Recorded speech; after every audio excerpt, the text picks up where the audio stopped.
morning, everyone. Good morning. I'm so happy for you all to be here. As Jennifer already mentioned, this is a tough topic, but we have already been covered. And I remind you all, as she already said, to make sure that you take care of yourselves. You make sure that you honor the space.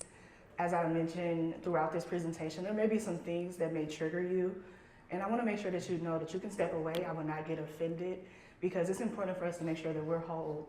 But I also want you to be encouraged to return to us to get the information, because you just never know what you may witness or what you may see. And it truly takes all of us to focus on this issue and to combat trafficking. I was here last year, as Jennifer said, and a young lady came to my table and was telling me that she initially came based on her profession. She works in jails and she wanted to provide an opportunity to educate the women that she was working with. And after my presentation, she actually realized that some of the signs that I mentioned was something that she had seen in one of her extended family members. We shared information, we connected, I got her to the correct resources, she called me back, and unfortunately, this was something that was happening to one of her family members. So you just never know. Sometimes we think that sex trafficking looks a certain way or attacks a certain demographic or group, but this is something that happens across the globe. It's a $1 billion industry. Here in Atlanta, it's over $300 million of an industry. And it's something that a lot of people think is just that kind of kidnapping approach. But the bigger piece, and often what we see with our survivors, is more so grooming and building connections. We even see different circumstances such as familial trafficking, where people are being trafficked by their own family members. And for my youth in the room, sometimes it's hard for your peers to feel comfortable or confident speaking with their parents. But you all have a voice no matter what age you're at, where you may be able to speak up and have a conversation to give them the courage and bravery for them to be able to get the help that they need. So I thank you all for being here. And again, if you need any moments, please take it for yourself.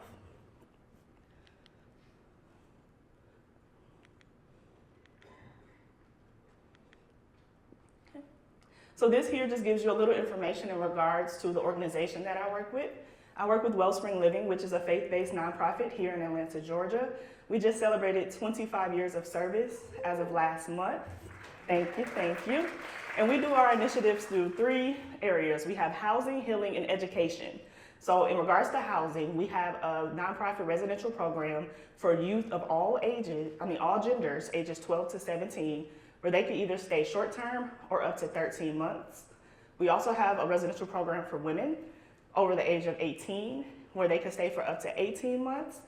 And then we have our community-based program, which is our Women's Academy, which is more under our education piece, where we help women get their GED. We also help women with career readiness, preparing them for job interviews and preparing their resumes and things of that such, which then leads them to a paid apprenticeship where they get jobs with livable wages, such as working with Delta Airlines, ISG Hotels, GT Law, and various different corporations, so that they can have a more sustainable wage in order for them to make sure that they have the resources to not return back into trafficking. And we do all of this through healing. So we offer individual, group, and family therapy. We also offer equine therapy, art therapy. I do drumming therapy. I do African drums. We also have opportunities to do individualized cases through case management. We focus on full wraparound services from prevention all the way to aftercare, because over the 25 years, we've learned that there's so much that individuals need, and we want to make sure we're not only supporting survivors once this has happened to them, but we're also able to educate and support those that are at risk.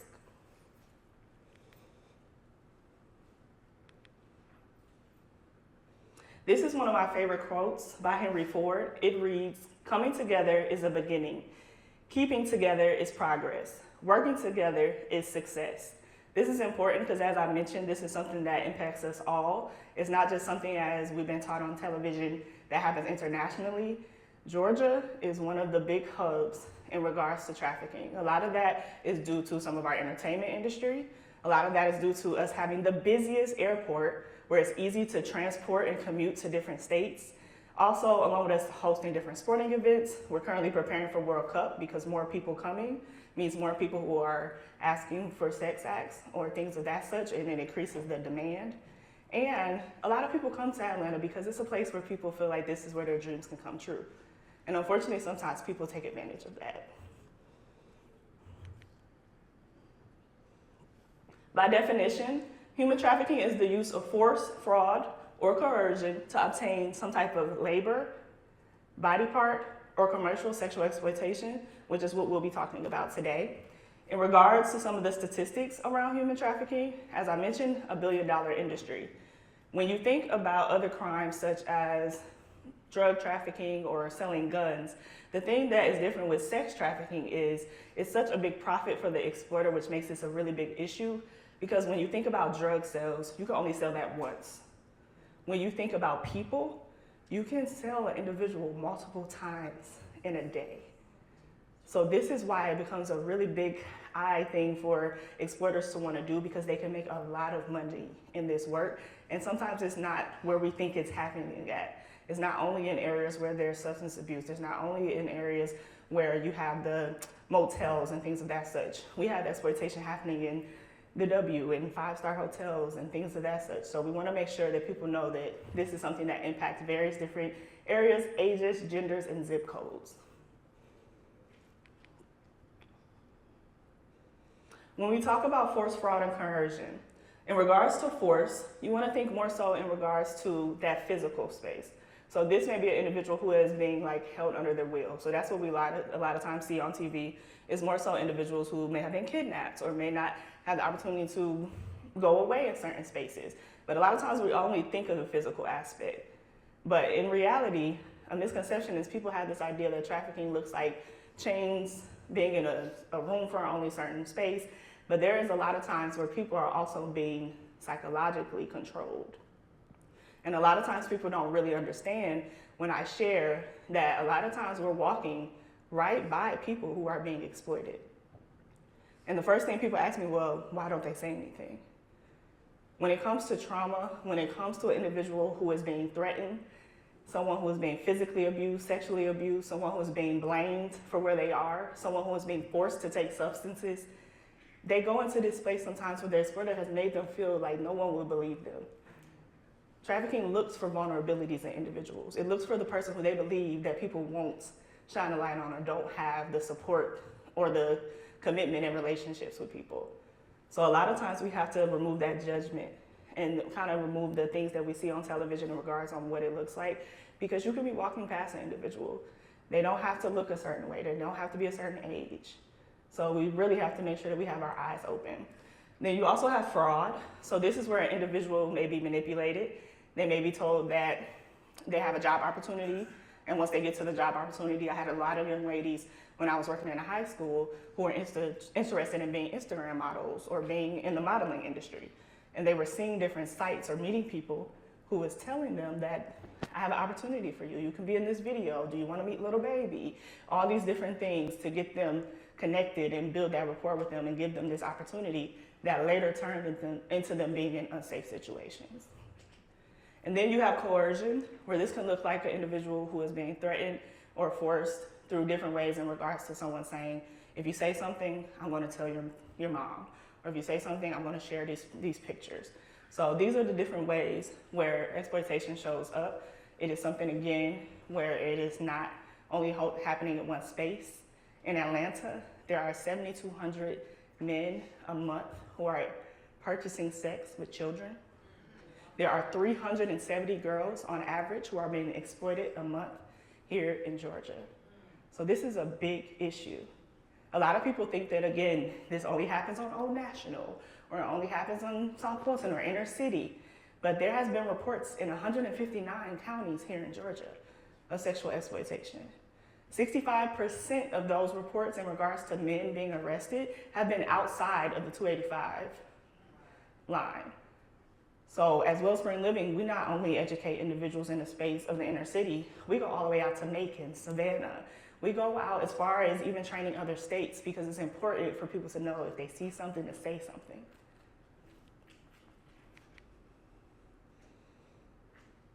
"83% of survivors are brought into trafficking by a partner, a close friend, or a family member.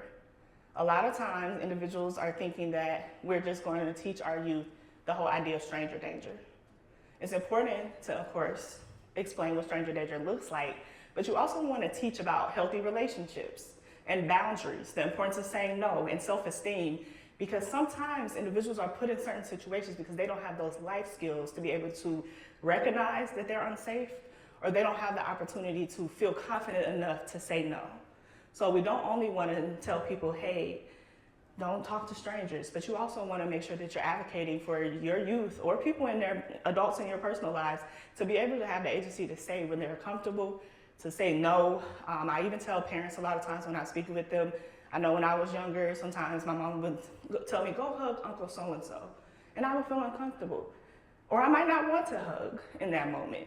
We are teaching parents to get in that space where you do not make children feel like they have to sit on anyone's lap. You do not have to do certain things. And you educate people on why to spread that information, because there are various stories. In our youth program, we see many, many cases where it was a coach, a mother, a family friend who was the one who put them in this unsafe situation. So we want people to know who their safe contacts are, what do healthy relationships look like, and what does it mean to truly set your boundaries. And it starts with that practice at home, and even as adults. Some of us were just vulnerable children who grew up and didn't have the support that we needed. So it's nothing to tell a friend. It's important for you in this relationship to say no when you're uncomfortable. It's important for you to tell your family when you don't want to do certain things. So just really building each other up is a big piece on how we combat this issue. Traffickers don't target people, they target vulnerabilities.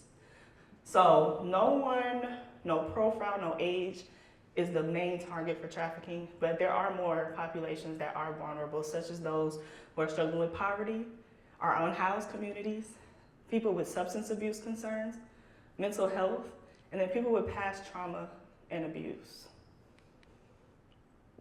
In addition to that, we've added these other vulnerabilities to our presentations because as I'm speaking with survivors, a lot of times individuals weren't able to help them because they didn't really know what led them into this space to be vulnerable.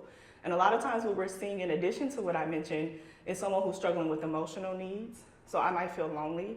I might feel like other individuals don't understand me. And it takes from one person to make me feel beautiful, feel connected, or feel like I can be someone who is a support to them that can make me build that rapport and then can put me into a harmful situation.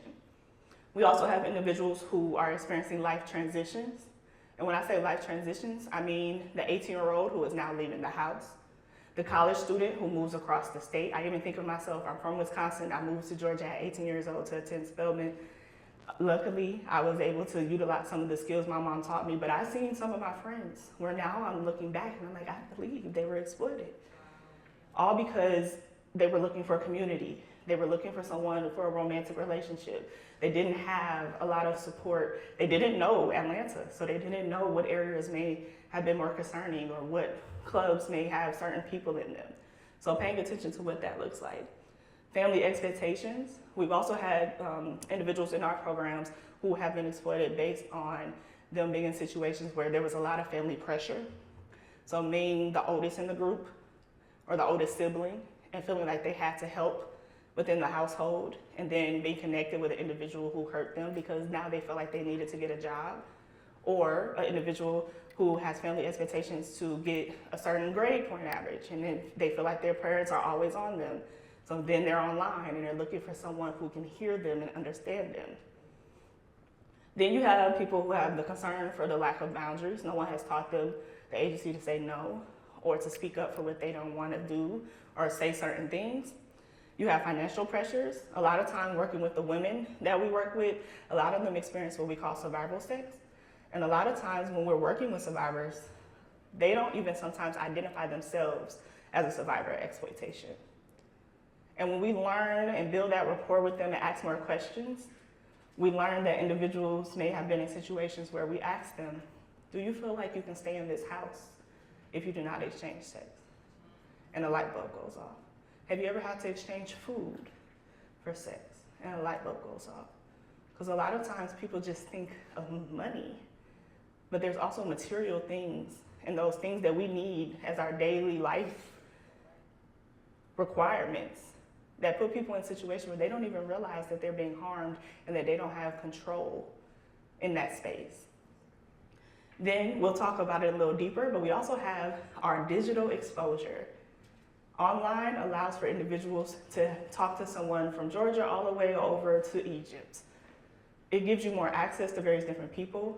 It helps exploiters because they don't have to worry about the geography and paying for different things to go in different places. And something too that people don't realize is sometimes an individual doesn't even have to physically be in a space in order to be exploited. You can send what we used to call child pornography, which is now child sexual abuse material, and that person is still a victim without even seeing their exploiter. 64% of victims are experiencing homelessness when recruited into a trafficking situation. I often educate individuals, especially having our youth in the space, to be mindful of situations where your friends or even yourself may be in a space where you feel like you want to run away. A lot of the youth that we work with get upset sometimes, don't feel comfortable in the space, or a lot of times we don't even think about the fact, what are our youth running away from? So if you're an adult, or if you're someone who's there to support them, or even a friend of an individual, you want to ask questions, you want to have a better understanding of why someone may be unhoused in that moment, especially being a young person, because it may educate you that they're being abused at home. It may educate you that they've run into the wrong person. It may educate you that they are being exploited. But the thing about our unhoused and our runaways is that they're exposed. Traffickers are utilizing that vulnerability of them not having their community, of them being in a space where they need resources in order to exploit them. So it's really important for us to ask more questions and remove judgment and really educate our youth about the importance of creating a safe space within our homes and being aware of what even your friends may be experiencing and paying attention to little things, because you never know that you may be able to help somebody. 62% of survivors struggle with alcohol or prescription drugs.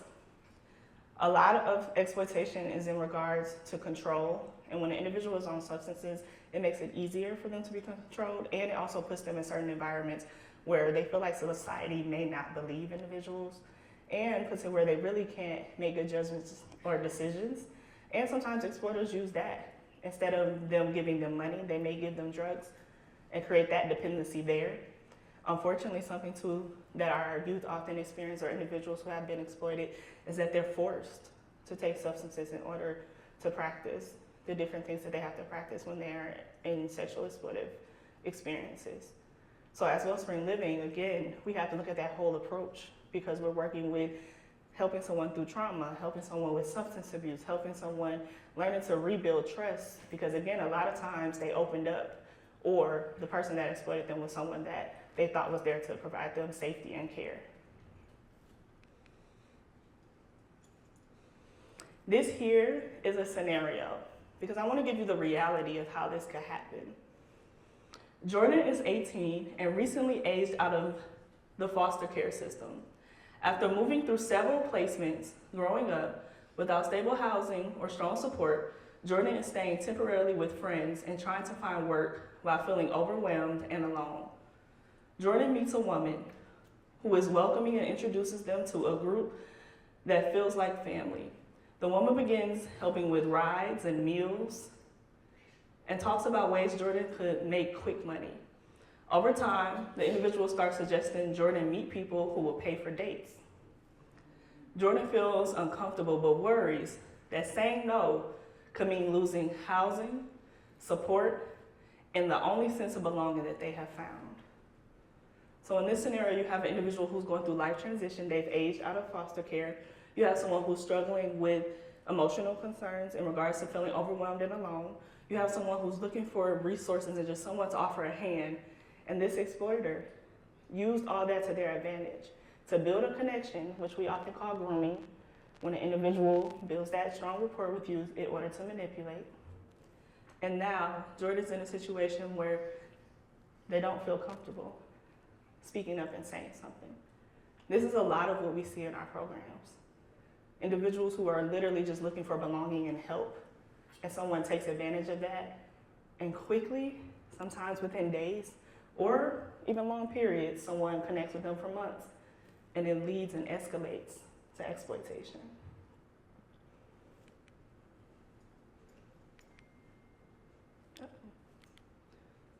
35% of children who are victimized by sexual exploitation are boys.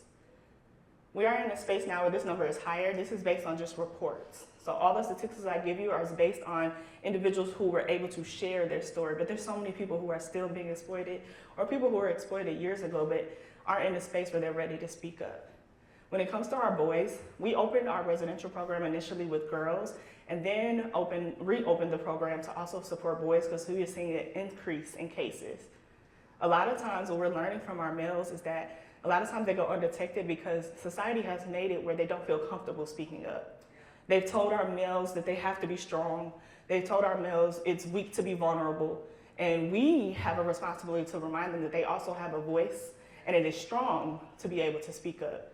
And whatever you experienced before is just something that's in the past, and we're here to help you, guide you. And as we have these conversations, we're starting to see more males speak up. We're starting to see more males work in our programs. Male survivors starting their own programs for boys.